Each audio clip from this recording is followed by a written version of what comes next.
everyone. Welcome to Beauty Call. Today we're with Dr. Dana Brownell over here at the Westport Medispa. We are going to have some incredible conversations about cosmetic dermatology. Yes. So let's get started. Dr. Dana, today we're going to be focused on something that a lot of people have been asking us questions about, and that is Botox. Many people sent in questions, and we're just kind of curious about what we should know, what we shouldn't know. But one of the first questions is, what's the difference between preventative and enhancing? That's really a great question. Thank you for asking that. So Botox, as everyone knows, is great as a treatment, but I think more importantly, Botox is used wonderfully as a preventative tool. Okay. So starting perhaps at a younger age and then going with smaller quantities allows the Botox to relax the muscles so you don't get those strong expression lines over the course of time. So by perhaps starting a little bit earlier with a little bit less, you end up just using less over the course of your lifetime. I didn't know that. So like a lot of these girls in their late 20s and 30s are using it.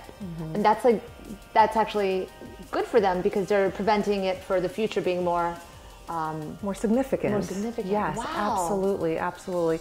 And I hate to say this as a mother myself, but a lot of times we have these young girls come in and they say, I want to have a treatment because I don't want to have lines like my mother. Oh, that's interesting. Yes.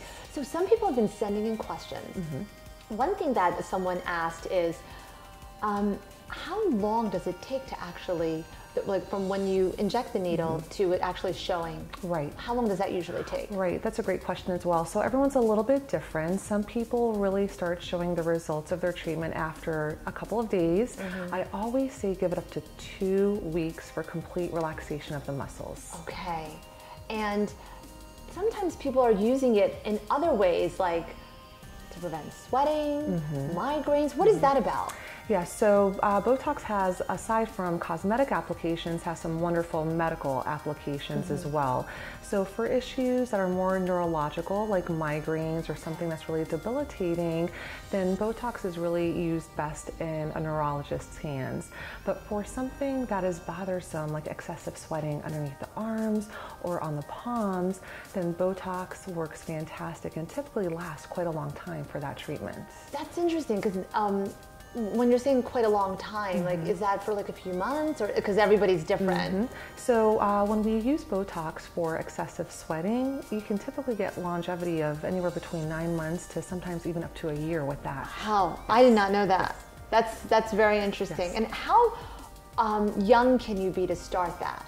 My youngest patients are typically like in their early 20s for Botox cosmetic. For other issues, for medical purposes, then that's subjective as well. Okay. Now, one thing that I've been getting a lot of curiosity questions about is once you have the treatment, what can you do and what can't you do? So, like, can you go for waxing? Can you go in an airplane? What would you recommend to people? So my usual recommendations right after the Botox treatment is really to use your muscles, really use those expressions, the ones that we're using the Botox to treat. Really? And then I always recommend for my patients to just keep their head upright for several hours after the treatment. Why is that? So like if you slant it, it'll just to kind of let things settle where we injected it. Okay. And then the only other restriction that I really that I really just suggest for my patients is not to exercise immediately after the treatment. Why is that? Just you don't want to raise your metabolic rates and potentially break down the Botox before it has the opportunity to settle into the muscles. I was curious, like, for a lot of the women who are running, like, because their jaw, what is it you called it?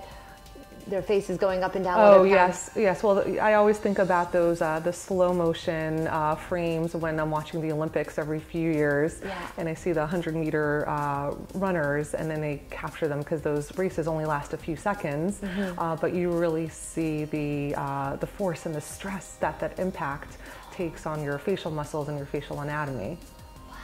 So for those that are not as familiar with the process of Botox, they come in here to your location, the Westport Medispa, and then you'll have a consult with them. And you basically mix the powder. Tell us a little more about that, because a lot of people I don't think are very aware of that part of the treatment. Right, so a lot of people ask me about a unit of Botox, and I try to explain that a unit of Botox is not